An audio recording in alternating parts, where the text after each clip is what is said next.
کدن سلاو گلاو جو با گهدار و شاپینرین ما وکی کمدیار کرد پشتی دمجمر ده ده میوانه که الاستودیوی آماده به میوان مجی بریز منال محمد هفسرو که دسته تندرستی لهری ما جزیره تا کام رحنیه با وجن سر وکرنا بشه چاو ده نخوشخانه عدلو چاو ده بخیرات نوید کن روش باش ما مسته سلسله سر چاو با گهدار بالی بیرتی رادیو ام دست بکن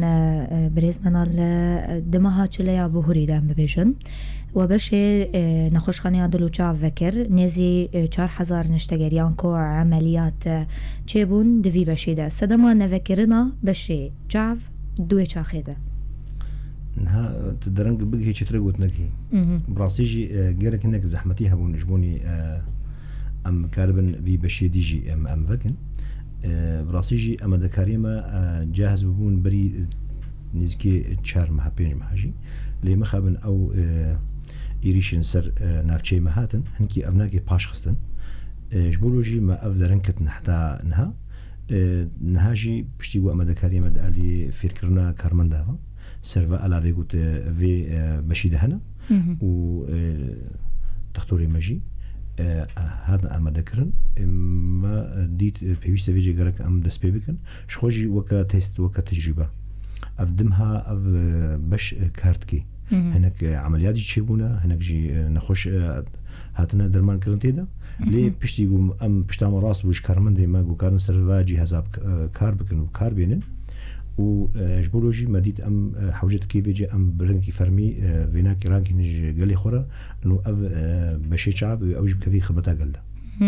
يعني وكي تجربة وعمليات الويبة شي تفكرن بري فكرني نزكي بينجي عمليات سركفتي در باسبونيا تمام خدمتين كوجا عالية بشي نخوشخانيا تشعب مبجن و بپیشکش کرن بو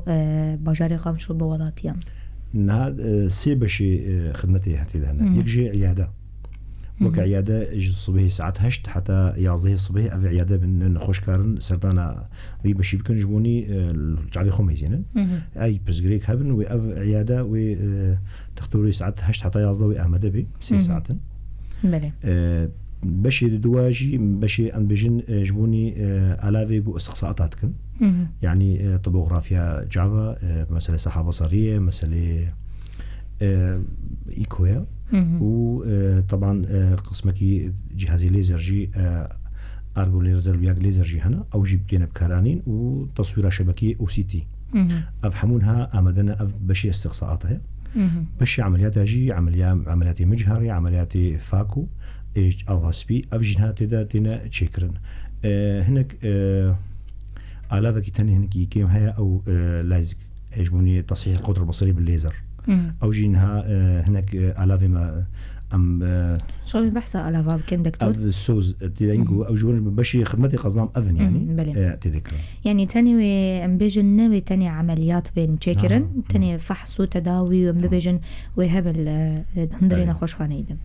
اما هاجر ونجمه وتماشوان المرة بجن هجمارة بجيش كين كوي دوي بشيت كار بكن هروها هجمارة فنيا ممرضا هرو كيدن نا جبوني بلي تختورة بلي بجيش كان ده كارمن تدا كارتكن هم فنية بصرياتنا هم كسي وبيجي نوجدار ممرضا اجي ادارينا ابناك تدا كارتكن سروا على تين بكاراني تختور جي حتى انا تختوري تدا كار بكن شش تختور هنا اللي معنا هناكي تاني نخوشخانه ما شش تختور نخوشخانه ما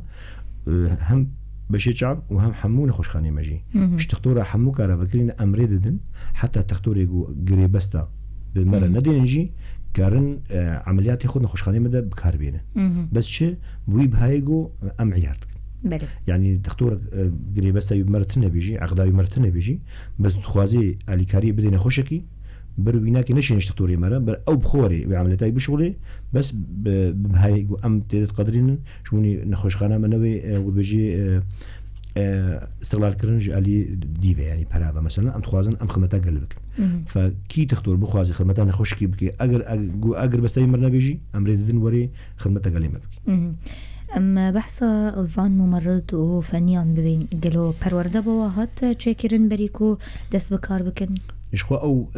كسيجو ما دوردا سرو عليك الجود ذكر بكن إشخو جي بسبوري بصرياتن بينها كاركرنا وممرض ومساعد جراح برينها كاركرنا ليجبوني بكار آنينا وآلاف يقول هادور دكارتكن أو جهازي يقول دكارتكن شخوجي كسي عند زيار مهندس هاتن أو ناكي نيزكا نقباع دهرجا ودحف تيادا يعني هاتن أو ناكي حمو أو جي ودكتورجي فيركن سر كارينا واجي هذا ونهاج بولوجي نها وكس كان بيجن بروفيسيونال كارينا وآلاف يقول هادور دا تينب كاراني قالوا تفدا جي جهرما جزيرين يان جهري من دن نانا حمو جهرما جزيرين عطاني بجيش كان جهرما جزيرين ام دروف شكل بيماني عنكو غريبستاكو وان لقال بجيش كان غريددن دهندري نخوش خانه دا تاكو كار بكرم بجنون شكل مرا بارف نها براسيجي غريبستي غرينتر او التزامك اخلاقي الدكتور بيمانه ما اخلاقي هاي قال لي خرا ام خدمتها قال لي خوبك فاجبولوجي براسيجي ما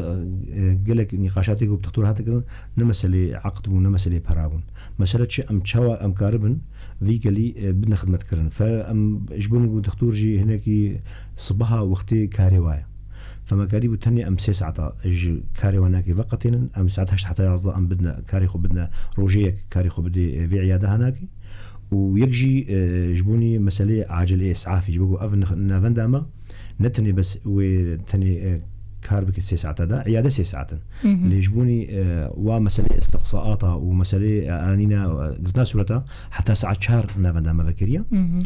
واجر حالاتنا اسعافي هبن او حالتي اسعافي بيشو شهر ساعتها يعني نخوشك ديك دربك يسر جعلي خبخي وحوجي مداخله اسعافي بي كاري سري نخوش خانه ما بدي تختوري بيبوري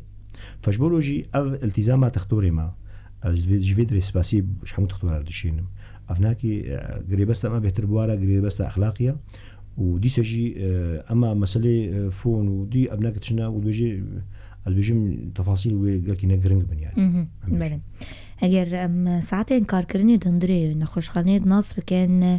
قالوا ورديان هنا تشيكن خواسكان سيستما كاري خبات يجمره ببيجن نعم موكا دي سجي زي بيجي من هاد عيادة ساعات 8 حتى يصدق ويكاوريك قسمي إداري جبوني أنينا قلتنا صورتها وكشانا صورتها وساعات 8 حتى شاري صب بشتي نيروجيها وجهها عمليات شخو تختور عملياتي خو وقتي وانا تدين الصبحاتين عمليات باش عمليات شغلي بشي ساعات شهر حتى صبي اقر حالاتنا اسعافي هذا مشفي ويحازر ويحازر ويسعافي في دور نامك هاتي جو محمد الثروات صابت وجه هجر كارب نافي تختورين كويتي دا كارب كان هجر كارب بين سر زمان جانزم نها تختور ما انا بزينه تختوري ما القامشون حمو تختوري ما يقول هالقامشو كارت كن حمو تدا موجود از نافاز كرم حمو كاجي بيجم تمشي معنا نبدا زيتين يعني مثلا دكتور اجر عماد جراح بي دكتور صالح مزهر بي دكتور كاوا بي دكتور مصطفى عبد الكريم بي دكتور ليليوس بي دكتور مي الحسكي دكتور شيفان بي حمو دكتور مي بيجو از نافاج بني نار نقول بني نار نجبير نكم الدكتور مي امريدن مجود حمو تختور حتى ايجو بمرة نعقد جي تشيكر بي جو بخوازي خوشكي ويهابي بخوازي جنب بشغلي بر بشغلي فجبرو جي برا دلي ملتي ما راس بي دلي واد جهد بي اگر تختورك تخوازن او تختوري واناكي هبي وسيقطا بي تختوريتي وتختور برنبيجي والله ازناش مو مش فينا شغل او تختور كاري وري الجنب بشغلي كي تختور بي حتى نجي باجاري قام بشلو بي الهريما جزيري بي كي تختور بي وبخوازي وري عملياتك بكي امريد الدن جوجوين خوش اريكارين يعني ما بس ما هدفي ما شخو ام اف جوهرتناغو مد نظام اخوي صحي ذكريه جاري ام عودي بنقول تختورك انما تعقد بنا شو مشفكي نها امري ذن كي تختور هاري مساعده نخوشكي بكي غاري وري جو عقد يمرتنا بس شرطك ما الثاني هي انه بهاي زي دج نخوش نصيني مش درفي نخوش خانه او بهاي جو نخوش خانه عيال كري او ثاني كارمن بدي جبروجي ام نحو جمله تختور حمو كابيجن امولهم كان بيجن تختور حمو الدري فكري وحموجي او بيمانه اخلاقي برا هتجري بورا تجري ده بله لسر نرخي عمليات درمان كرن وفحصين هجرم ببيجن بزماني عربي ويتشقص بالجوري روشاكو امتير در باستبي نها عمليات ما سازيه مي تندرسيه ده ڕێباز نەماهەنە ئەو ڕێبازش هەموو نەخۆشخانەی مرتێ مەشاندن مە گوتیە سێ ئالی هەنا گوتوێ عمل دوێ بێ پۆزیسیۆنێ کارتکن یەکژێ نەخۆشە یەکژێ تەختۆرە یەکژێ نەخۆشخانەیە مە گوتیە سەر هەرسێکەدا بێشکردین هە نەخۆش سەرێ سەدی سیهی تەکلیفە دەدەی تەختۆرژی سەرێ سەدی سیهی مافی خۆدەستێنێ تشتێدی نەخۆشخانە دەدەی فەشبۆلۆژی چه عملیاتی گونها نەخۆشخانە دل و چاپ دەبن ئەگەر بمقاڕاوی بتەیبەترە بکەن نەخۆشتنی سەری سەدی سیهی دەدەی یعنی مثلا نەخۆشها عملیات سات ئەس بێژم نزکی بکی ماسی 150 هزاری تداین ام 600 نخوش دستین تبلی علاوه گو امدن تبلی حمو تشتی او سی تی مثلا لدرفا نزکی 15000 ام نزکی هر عجبار ام نزکی 80 نخوش دستین ایکو مثلا ب 80 ودهاي ام 1500 دستين طبعا حموم المش نخوشخاني هنا حمو ازبر نكرنا ولكن ما قوتيا وكريباس انه نخش شقاسي بدي ونزل دي صدي سهي بديش درفه بله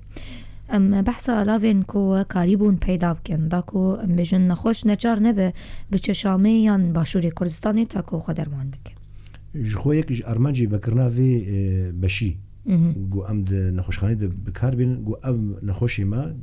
ولاتی ما الهریما باکور و روشات سوری نشن در هریما مجبور علاجی اگر بشه دل دبی اگر بشه تصویر دبی اگر بشه چابش دبی جبرو جنها علاوه ناوندا می یا بشه چاب ناوندا هری پیشکتی اگر از بیجم نسل اساسی تنسل اسان هریمی حموکی هنکی تشتکی تنی الجما کیمایا او جی ام سوز مرهتي داينجو ورنا بيدا كرن او جي بشي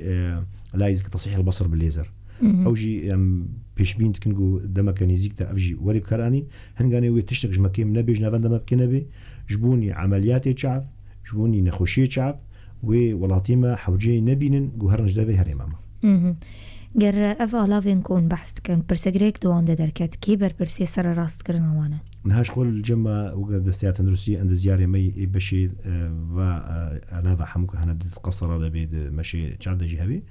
وأف كسي أف شركاتي وأف جهاز أينجي جارانتي فجهاز جهايا وناكي وكسافيرت كنسر بكر أينا وناكي وش خوشي كل ما جيت بيجي إيجو دسير خود زين شد بيجي أجر كاربن بهيفينا جو أف برزقليكي ورا كاربن شراسة يعني بس جي بيجيش كن ود كارن سروان على بيشكتي كاربكن إنما قلت ما أوفير كرنا أما قلت بري قام دس بيكن بيجيش كيجي وكارمان جي ما هناك فير كرنا بشركات جوهاتن أو جهاز حمو فير كرن نهاجي أو بيجيش كي مي جوهاتنا فير كرن أو كارن هذا خو بدنا فير كرن إيجو تختورك يجدر جنوك هاتبي ام ريدن جو واجي جنوكا بدنا فكرن وشي بكنا شخه تاني سر زمان كيمانين بشي چاوان ما بس مبيجن ان تشتكي جوا كي ما يجبليوي علافيكو لا نها تشتكي كيم نما ام بهفينا جو ام شخد براتيكي داوي كي ماسي خويا بكن كي ماسي ريخصن كرناوي بي كي ماسي جهازا بن كي ماسي ريفبري بن اداري بن ان برغالا جو ام سر كار بكن ام هم پیشبینن ام جيت شوبين وقد ساعات نص يوم شوبين الكودري كماسي دركفي ام مداخله بكن جبوني اموا كماسيا چار سر بكن جبو خلكن سريكاني جريسبي وعفريني وچجوار ترخان كريا تداوي كرن وبي برامبر بيان دي سجي سؤالك سباس كم سبيت برسانه بلكي مش بيكر باز بيجم نهاجبوني اف بنابري مي خلكي مي السريكاني جريسبي شهباء وعفرين اف كسيكون هاد بن ناكي دجين ونشار مانج علي خوجو او ناكي برياره دستيات روسيه حمو تداوي كرنا وناكي نتني دبشي شعبده دبشي طبقي محوري دبشي دلده دبشي شعبده نخوشخاني مي الدرفي قامشلو اقل حسي شابن اقل عمودي ودربيسيه وديركي حمو تداوي كرنا وناكي ببريا ابناكي ودبجي ابناكي هري كيم ام كان مشوار بكن فجبروجي دبشي شعبدجي ودبشي دلدجي ودرانين مغناطيسي ده وطبقي محوري ده وعمليات درفي فانا بنداجي تشتيقو قالي نورمال بهاكي ددي او سري صدي سه او جي ويناكي والكاري واريكرن او ناكي بتشكينا ده توازن فيجي برسم چه کاغذ جوان شين يار بيويستا تاكو بين درمان كرن ها کاغذ ام مثلا يك كسكي القامباكي بي بلكيش قامبيني کەسێکی دەبیستانەکە بێ پەلەکی وێژوی ژینی کەسێکی بوو بێ پەنابەر القامش و لەجەم دەست کەس نەخوا بێ مەرەف نەخوا بێ کارش کومیناوی جهی بێنی و ئەف کەسی هەناکی بەس نەچکی دیتنە ینی ئەنو ئەم ناس بکن ئەف کەسی هەناکی پڵاسیژی پەنابەری سەریکانی و نەشتەجێ سەریکانیە بوو و هاتیە بندەکردن جێخوا ئەم ڕێدەدرێدە و ئەم ئارێتکن سەر وا پلکیویناکی ژبوونی بێ بەها وەری تداویکردن. سپاس بۆ vê derfetê ez gotinek dawî jî te bibîzim rêzmena. سەر چاوا سەرسەرا ئەم ژی گەلکی سپاسیوتم بۆ ئەف دەرفەت داما ئەم دیسە سۆزا بگەلی خوردن ئەوناکی لایقی هەموو تشتی بنرخە لایقی هەموو تشتی باشە و تشتیش مەوەری ئەمێ ژوارە پێشپێش بکەن. سپاس بۆ vê derfetê rêzmenal Mihemed Hevserokê desteya tendurustiyê li Herêma Cezîrê guhdarên radyoya Bûyerê FM li hêviya me bin piştî vê naverê em xeleka xwe bore berdewam dikin.